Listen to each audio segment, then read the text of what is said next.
Hello students, আজিৰ ভিডিওটোত আমি আলোচনা কৰিব ওলাইছো ট্ৰান্সফৰ্মাৰৰ বিষয়ে। ট্ৰান্সফৰ্মাৰ তোমালোকে নিশ্চয় সবেই দেখা পাইছা হয় না? তো ট্ৰান্সফৰ্মাৰৰ কাম কি তোমালোকে জানা নে? হয়তো বহুতে জানা। ট্ৰান্সফৰ্মাৰৰ কাম হ'ল যে এসি ভোল্টেজ এটাক হি দুটা কাম কৰিব পাৰে। হি এসি ভোল্টেজ এটাক কমৰ পৰা বেছি কৰিব পাৰে। তো হাই ভোল্টেজ এটাক লো ভোল্টেজলৈকে কনভাৰ্ট কৰিব পাৰে আৰু এনেকুৱা ট্ৰান্সফৰ্মাৰক কোৱা হয় ষ্টেপ ডাউন ট্ৰান্সফৰ্মাৰ। হি উল্টাটো কৰিব পাৰে, লো ভোল্টেজ এটাক হাই ভোল্টেজলৈকেও কনভাৰ্ট কৰিব পাৰে, সেনেকুৱা ট্ৰান্সফৰ্মাৰক কোৱা হয় ষ্টেপ আপ ট্ৰান্সফৰ্মাৰ। তো আমি যিবিলাক ট্ৰান্সফৰ্মাৰ জেনেৰেলি দেখা পাওঁ মানে ৰাস্তাত যিবিলাক তোমালোকে দেখা পোৱা সেইবিলাক জেনেৰেলি কি হয় ষ্টেপ ডাউন ট্ৰান্সফৰ্মাৰ। তোমালোকে জানা যেটো আমাৰ এইচটি লাইন আছে এনেকুৱা তিনিডাল তাৰ থাকে নৰমালি এইচটি যেটো আমাৰ হাই টেনশন ইয়াতে ভোল্টেজ কিমান থাকে 11000 ভোল্টেজ থাকে। তো ইহতক কি কৰা হয় এই তাৰ তিনিটাক ট্ৰান্সফৰ্মাৰত সুমুৱাই দিয়া হয় হয় না? ধৰা এইটো ট্ৰান্সফৰ্মাৰ আছে ইয়াতে কি কৰা হয় তিনিটা টাৰ্মিনালত সুমাই দিয়া হয় আৰু এই ফালৰ পৰা কি ওলাই তিনিটা তাৰ ওলাই আৰু যেটো তাৰ কি হয় যেটো আমাৰ এলটি বুলি কয় লো টেনশন ভোল্টেজ হেবিলাক কিমান থাকে 240 ভোল্টেজ থাকে। আৰু ইয়াৰ পৰাহে আমাৰ ঘৰলৈ আমি কি আনো ইলেক্ট্ৰিসিটি সাপ্লাই ইয়াৰ পৰাহে লোৱা হয় 240 পৰা লোৱা হয়। তেনেহলে এইটো ট্ৰান্সফৰ্মাৰে কি কৰিলে এই যেটো আমাৰ 11000 ভোল্টেজ আছিল সেই 11000 ভোল্টেজক 240 ভোল্টেজ লৈকে কি কৰিছে ষ্টেপ ডাউন কৰিছে আৰু সেই কাৰণে আমি এই ট্ৰান্সফৰ্মাৰটো কি ট্ৰান্সফৰ্মাৰ বুলি কওঁ ষ্টেপ ডাউন ট্ৰান্সফৰ্মাৰ। আনহাতে যত আমাৰ ইলেক্ট্ৰিসিটি জেনাৰেট কৰা হয় তাতে সেই ভোল্টেজটো তাতে যেটো ভোল্টেজ ওলাই সেই ভোল্টেজক বহুত বেছি ভোল্টেজলৈকে কনভাৰ্ট কৰা হয়। যদি বহুত বেছি ডিসটেন্সলৈকে যোৱা যায় সেই ভোল্টেজটো মোটামুটি 33000 ভোল্টেজ লৈকে কনভাৰ্ট কৰে। তো হেনেকুৱা ট্ৰান্সফৰ্মাৰক কি বুলি কম আমি ষ্টেপ আপ ট্ৰান্সফৰ্মাৰ বুলি আমি কম। হলে তো ষ্টেপ আপ আৰু ষ্টেপ ডাউন নিশ্চয় বুজি পাইছা। নেক্সট আমি চাম যে ট্ৰান্সফৰ্মাৰে কেনেকৈ ভোল্টেজ এটা কম বা বেছি কৰে। তো কনস্ট্ৰাকশনৰ ওপৰত বেস কৰি ট্ৰান্সফৰ্মাৰ দুই ধৰণৰ পোৱা যায়, এটা হল এনেকুৱা আৰু এটা হল এনেকুৱা। এটো যে দেখা পাইছা এটো হল আমাৰ আইৰন কোৰ আৰু সেই আইৰন কোৰত কি থাকে দুটা কয়েল থাকে। যেটো কয়েলত আমি ইনপুট ভোল্টেজ দিও হেতু কোৱা হয় প্ৰাইমাৰী কয়েল আৰু জৰ পৰা আউটপুট ভোল্টেজ লোৱা হয় তাক কি বুলি কোৱা হ'ব সেকেন্ডাৰী কয়েল। এটি আমাৰ ৰাস্তাত যিবিলাক থাকে হেবিলাক ট্ৰান্সফৰ্মাৰৰ যদি আমি কথা কওঁ তাতে কি হ'ব 11000 এৰ ভোল্টেজ এটা আমি এটা কয়েলৰ লগত কানেক্ট কৰিম হেতুক কম আমি প্ৰাইমাৰী কয়েল আৰু 240 ভোল্টেজ যেটো কয়েলৰ পৰা আহিব হেতুক আমি কি বুলি কম সেকেন্ডাৰী কয়েল। মানে ইনপুটটো হল প্ৰাইমাৰী আৰু আউটপুটটো হল সেকেন্ডাৰী। এতিয়া এই যেটো কনস্ট্ৰাকশন আছে ইয়াতে কি থাকিব প্ৰাইমাৰী আৰু সেকেন্ডাৰী কয়েল একেলগে থাকিব।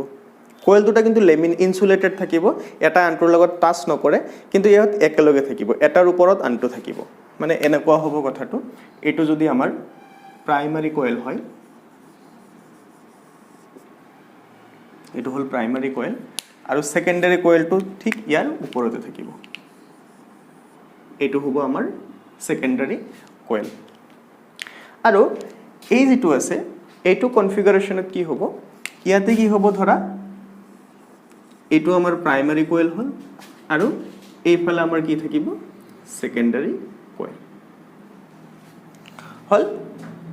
এতিয়া আমি চাম যে ই কেনেকৈ ওয়াৰ্ক কৰে। তো ট্ৰান্সফৰ্মাৰে কিহৰ ওপৰত ওয়াৰ্ক কৰে ইন্ডাকশনৰ ওপৰত ওয়াৰ্ক কৰে। আমি যেটো পাইছিলো সেলফ ইন্ডাকশন আৰু মিউচুৱেল ইন্ডাকশন। সো মিউচুৱেল আৰু সেলফ ইন্ডাকশনৰ ওপৰত বেস কৰি কেনে ট্ৰান্সফৰ্মাৰে ওয়াৰ্ক কৰে। এতিয়া আমি ধুনিয়াকে ইহতৰ ওয়াৰ্কিং প্ৰিন্সিপলটো আমি চাম আৰু বেছি টান নহয় বস্তুখিনি বহুত ভালকে বুজি পাবা যদিহে সেলফ ইন্ডাকশন আৰু মিউচুৱেল ইন্ডাকশনৰ কথা মনত আছে। ওকে সো আমি ধৰি ললো যে ইয়াতে প্ৰাইমাৰী কয়েলৰ সংখ্যা ns প্ৰাইমাৰী কয়েলৰ নহয় প্ৰাইমাৰী কয়েলত নাম্বাৰ অফ ট্ৰান্সৰ সংখ্যা NP আৰু secondary কয়েলত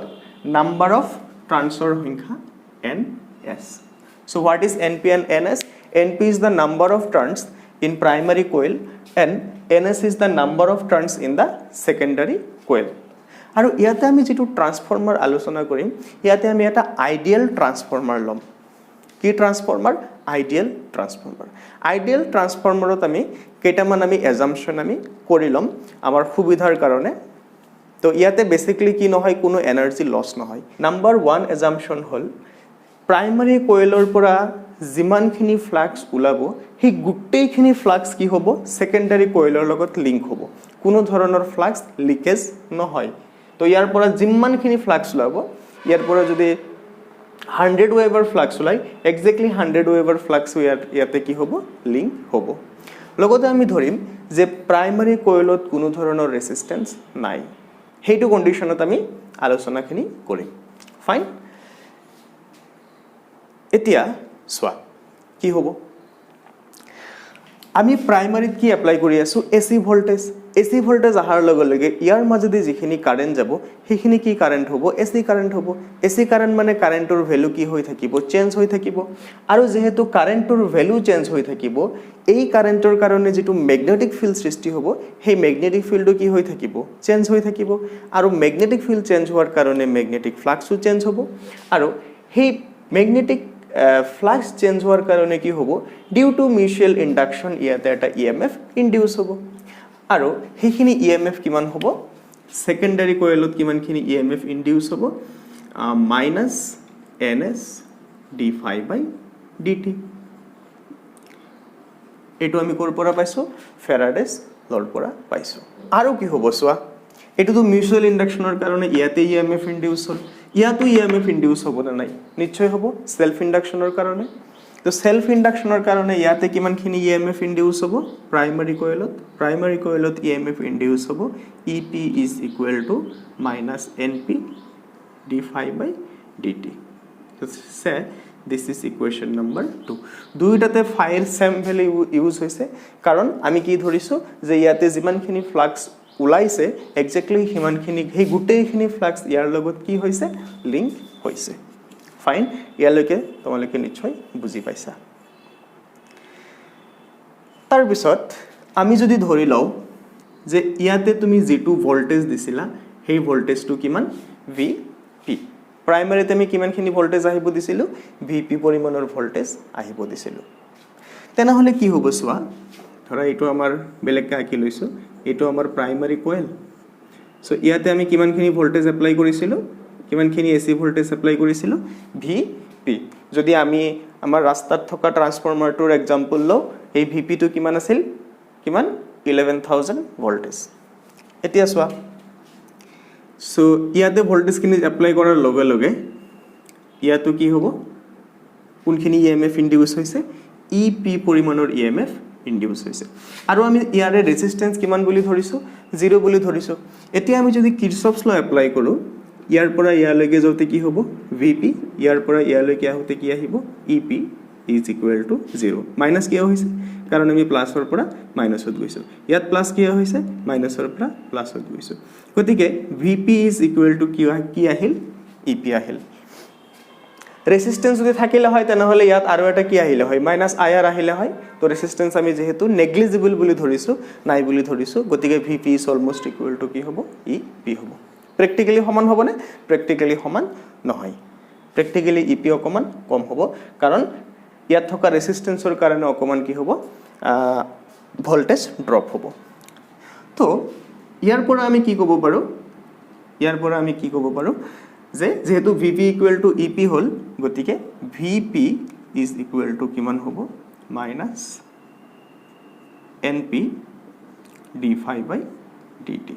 say this is equation number 3 again আমি এই সার্কিটটো যদি ওপেন সার্কিট বুলি কনসিডার কৰো ওপেন সাৰ্কিট মানে কি তাতে আমি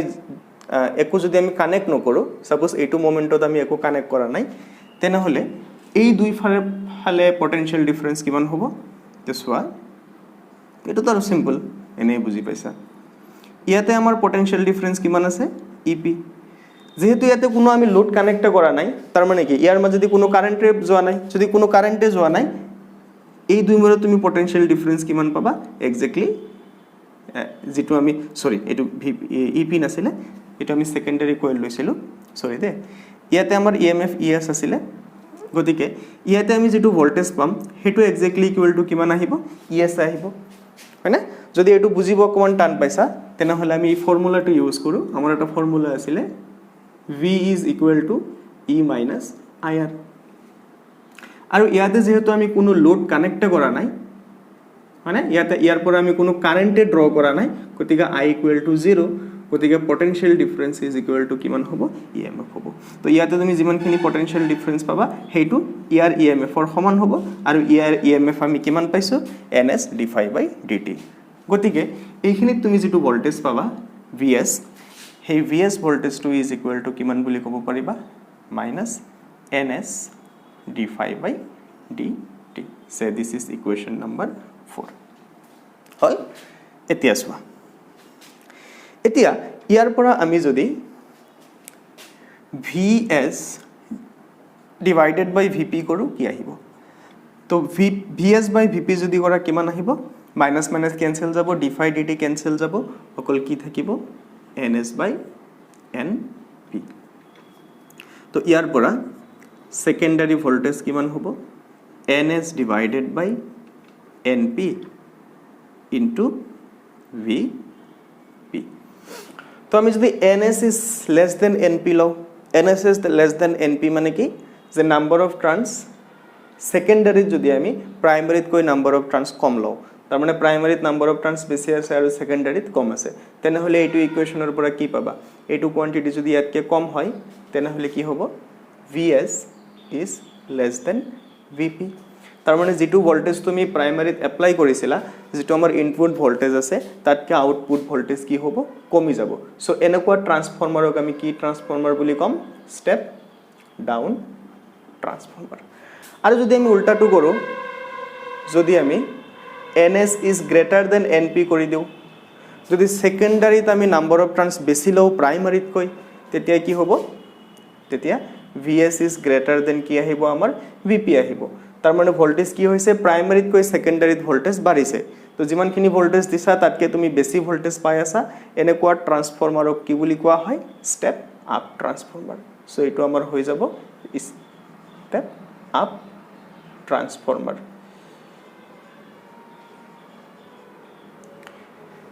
তো এটা আমাৰ স্টেপ আপ আৰু স্টেপ ডাউন ট্ৰান্সফৰ্মাৰ আছিল নেক্সট আমি চেক কৰিম যে ট্ৰান্সফৰ্মাৰ এটাৰ কাৰেন্টক কি কৰে ভোল্টেজ তো আমি দেখা পালো যে ভোল্টেজ কি কৰে যদি সেকেন্ডাৰিত তুমি কয়েলৰ সংখ্যা বঢ়াই দিয়া ভোল্টেজ বাঢ়িব সেকেন্ডাৰিত যদি তুমি প্ৰাইমাৰিত কৈ কয়েলৰ সংখ্যা কমাই দিয়া তেনে হলে ভোল্টেজ কি হয় কমে now we will see what happens to the current তো যেহেতু এটো আমি এটা কি লৈছিলো আইডিয়াল ট্ৰান্সফৰ্মাৰ লৈছিলো ইয়াতে কোনো ধৰণৰ এনাৰ্জি কি হোৱা নাছিল লস হোৱা নাছিল যদি কোনো ধৰণৰ এনাৰ্জি লস হোৱা নাছিল তেনে হলে তুমি কি লিখিব পাৰিবা output power is equal to input power তাৰ মানে যিমানখিনি পাৱাৰ ট্ৰান্সফৰ্মাৰটোত সোমাইছে এক্স্যাক্টলি হিমানখিনি পাৱাৰ তুমি কি পাবা সেই ফালৰ পৰা পাবা আকৌ পাৱাৰৰ ফৰ্মুলা কি আছিল পাৱাৰৰ ফৰ্মুলা আছিল ভোল্টেজ ইনটু কাৰেন্ট সো আউটপুটত আমি ভোল্টেজ কিমান পাইছো VS তো আউটপুটৰ কাৰেন্ট আমি কি ধৰি ললো IS আৰু ইনপুটত আমি কিমানখিনি ভোল্টেজ দিছিলো VP আৰু আউটপুটৰ কাৰেন্ট আমি ধৰি ললো IP সো ইয়াৰ পৰা IS divided by IP is equal to কিমান হ'ব VP divided by VS আকৌ VP divided by VS মানে তুমি কি লিখিব পাৰিবা NP divided by NS so ইয়াৰ পৰা IS is equal to কি হ'ব NP divided by NS into IP গতিকে স্টেপ ডাউন ট্ৰান্সফৰ্মাৰৰ ক্ষেত্ৰত কাৰেন্ট কি হ'ব আমি চাও স্টেপ ডাউন ট্ৰান্সফৰ্মাৰৰ ক্ষেত্ৰত আমি কি পাইছিলো আমি পাইছিলো NS is less than NP তো NS is less than যদি NP হয় তলৰ সংখ্যাটো ডাঙৰ হৈ যাব ওপৰৰ সংখ্যাটো সৰু হৈ যাব তেনে হলে এই ৰেশিওটো কি হ'ব 1 তকৈ ডাঙৰ হ'ব 1 এতকে ডাঙৰ হৈছে মানে কি IS is greater than IP মানে কি ইন্টারেস্টিং ৰিজাল্ট এটা তুমি লক্ষ্য কৰিলা যে স্টেপ ডাউন ট্ৰান্সফৰ্মাৰত কাৰেন্ট কি হৈছে বাঢ়িছে কাৰেন্ট ইনক্ৰিজ হৈছে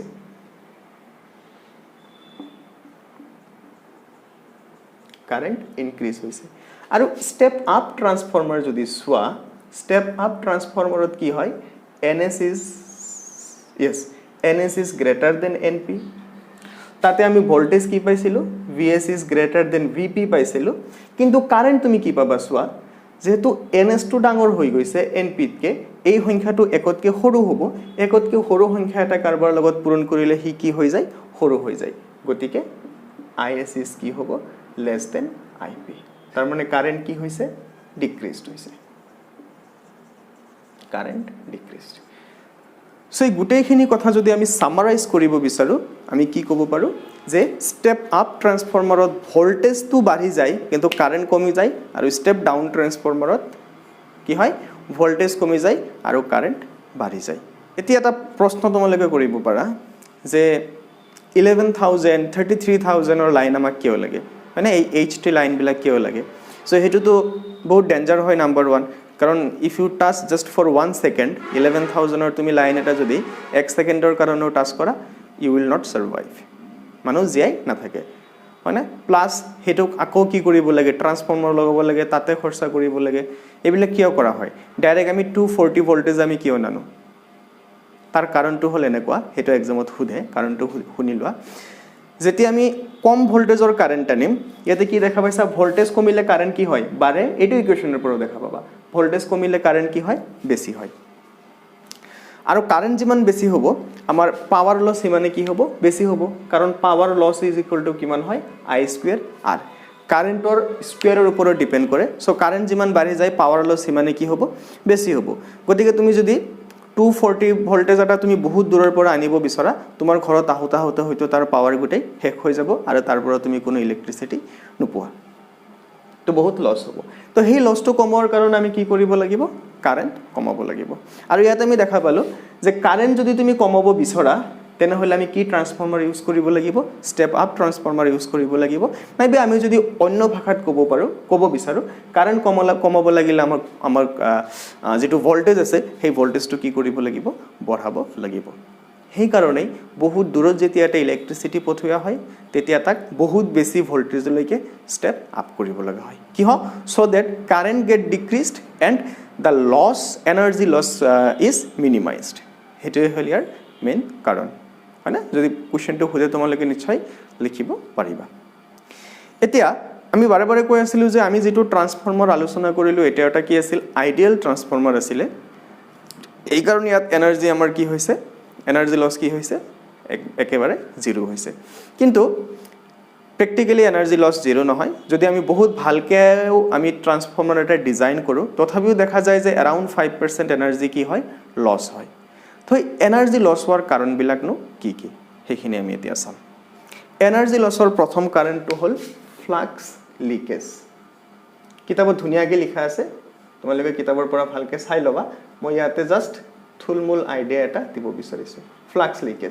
ফ্লাক্স লিকেজ মানে কি সো ইয়াতে আমি ট্ৰান্সফৰ্মাৰত কি ধৰিছিলো যে প্ৰাইমাৰীৰ পৰা যিমানখিনি ফ্লাক্স উলাব এক্স্যাক্টলি হিমানখিনি ফ্লাক্সে সেকেন্ডাৰীৰ লগত কি হ'ব লিংক হ'ব কিন্তু প্ৰ্যাকটিক্যালি তেনেকুৱা নহব পাৰে অকমান ফ্লাক্স কি হ'ব পাৰে লস হ'ব পাৰে আৰু হেতু ওভাৰকাম কেনেকৈ কৰিবা হেতু ওভাৰকাম কৰিব পাৰি যে আমি প্ৰথমতে যেটো ট্ৰান্সফৰ্মাৰ ৰাখিছিলো সেই ট্ৰান্সফৰ্মাৰৰ নিচিনাকৈ যদি আমি ট্ৰান্সফৰ্মাৰ বনাও তাৰ মানে প্ৰাইমাৰী আৰু সেকেন্ডাৰী যদি একেলগে ৰখা হয় তেতিয়া এই লসটো বহুত পৰিমাণে কি হৈ যায় কম হৈ যায় ফ্লাক্স লিকেজ মানে কি বুজি পালা আৰু এক কেনেকৈ আমি কমাব পাৰো by overlapping the primary and secondary coil দুই নম্বৰ তুমি ক'ব পাৰা due to the presence of resistance কাৰণ আমি ৰেজিস্ট্যান্স নাই বুলি ধৰিছিলো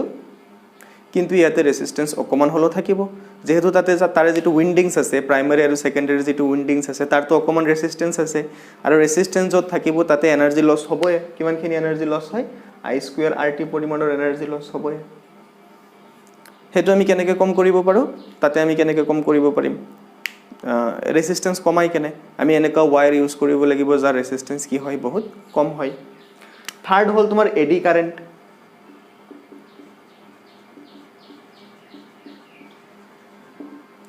কাৰণ আমাৰ যেটো কোৰ থাকে সফট আইৰন কোৰ যেটো থাকে এই কোৰটোতে কি হ'ব তাতে তোমাৰ এনেকুৱা থাকে এলুমিনিয়াম এলুমিনিয়ামৰ নহয় সৰি সফট আইৰনৰ যিবিলাক তোমাৰ হেৰি থাকে প্লেট থাকে সেই প্লেট বিলাকত কি হ'ব এডি কাৰেণ্টৰ সৃষ্টি হ'ব আৰু এডি কাৰেণ্টৰ সৃষ্টি হ'লে তাতে কি হ'ব এনাৰ্জি লছ হ'ব হেতু আমি কেনেকৈ কমাব পাৰো আমি লেমিনেটেড কোৰ যদি ইউজ কৰো কোৰ বিলাক যদি আমি লেমিনেট কৰি দিও তেতিয়া হলে এই এনাৰ্জি লছটো বহুত পৰিমাণে কমি যায় আৰু 4 নম্বৰটো হ'ল হিষ্টেৰেসিস লছ হিষ্টেৰেসিস লছটো কি তোমালোকে চ্যাপ্টাৰ 5 ত পাই আহিছা যে আমি যেতিয়া এটা মেটেৰিয়েল যেতিয়া ম্যাগনেটাইজ ডিম্যাগনেটাইজ হয় তাতে এটা কি পাইছিল এটা হিষ্টেৰেসিস লুপ এটা পাইছিল সেই লুপৰ যেটো এৰিয়া হয় হিমানখিনি এনাৰ্জি প্ৰতিটো সাইকেলত কি হয় লছ হয় সো ইয়াতে সোৱা যেটো আমাৰ কোৰ আছে যেটো আমাৰ সফট আইৰনৰ কোৰ আছে সেই কোৰটোত কি হ'ব সো এবাৰ কাৰেন্ট এটা ডাইৰেকশনত গৈছে আৰু এবাৰ এটা ডাইৰেকশনত গৈছে তাৰ মানে এবাৰ এইটো ডাইৰেকশনত ম্যাগনেটাইজ হ'ব তাৰ পিছত আকৌ ডিম্যাগনেটাইজ হ'ব আকৌ এইটো ডাইৰেকশনত ম্যাগনেটাইজ হ'ব সো ম্যাগনেটাইজ ডিম্যাগনেটাইজ যেতিয়া হৈ থাকিব তেতিয়া কি হ'ব তাতে প্ৰতিটো সাইকেলত এনাৰ্জি লছ হ'ব আৰু সেই এনাৰ্জি লছ আমি কেনেকৈ মিনিমাইজ কৰিব পাৰিম আমি এনেকুৱা মেটেৰিয়েল ইউজ কৰিব লাগে যিবিলাক মেটেৰিয়েলৰ যেটো হিষ্টেৰেসিস লুপৰ যেটো এৰিয়া আছে সেই এৰিয়াটো যথেষ্ট কম হয় তাৰ মানে ৰিটেনটিভিটি কম ৰিটেনটিভিটি আৰু কম কোৰ্সিভিটিৰ যদি আমি মেটেৰিয়েল ইউজ কৰো তাৰ এনাৰ্জিটো আমি কি কৰিব এনাৰ্জি লছটো আমি কি কৰিব পাৰো মিনিমাইজ কৰিব পাৰো তেখিনিয়ে ট্ৰান্সফৰ্মাৰৰ কথা আছিল সো তোমালোকে এইখিনি বস্তু ভালকৈ চাবা and thank you for watching the video and listening to me